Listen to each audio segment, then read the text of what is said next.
Ces livres, qui contiennent l'histoire suivie du peuple d'Israël jusqu'au terme de la période prophétique, dans le siècle qui suivit le retour de la captivité, sont au nombre de 12.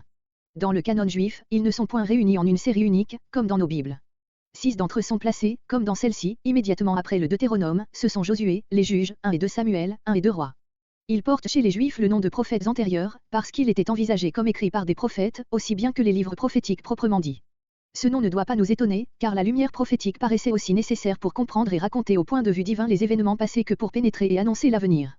Les 6 autres, Ruth, les 2 chroniques, Esdras, Néhémie et Esther, étaient séparés de cela et placés dans le 3e groupe des livres de l'Ancien Testament, les hagiographes.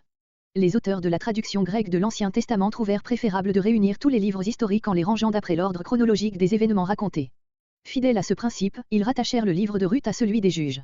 On arriva ainsi à l'ordre qui a passé dans la traduction latine et de là dans nos Bibles. Les 6 premiers livres historiques ont des modes de narration très différents, par exemple, les uns citent rarement leurs sources, Josué, Samuel, un autre jamais, Juges, d'autres fréquemment, les rois.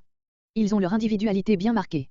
Mais ils n'en ont pas moins un esprit et un caractère commun, comme le Pentateuque, ils ne sont destinés à glorifier ni une tribu, ni une caste, ni un personnage, mais Dieu seul, et sont animés d'une foi inébranlable en la mission providentielle du peuple dont ils racontent les victoires ou les défaites.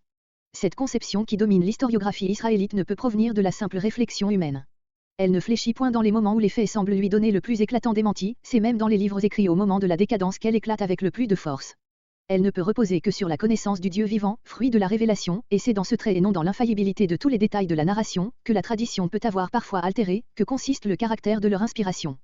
Le jour jeté sur les faits n'est de nature ni logique, ni politique, il procède uniquement de la grande pensée de l'alliance contractée par Jéhovah avec son peuple en vue du bien final de l'humanité.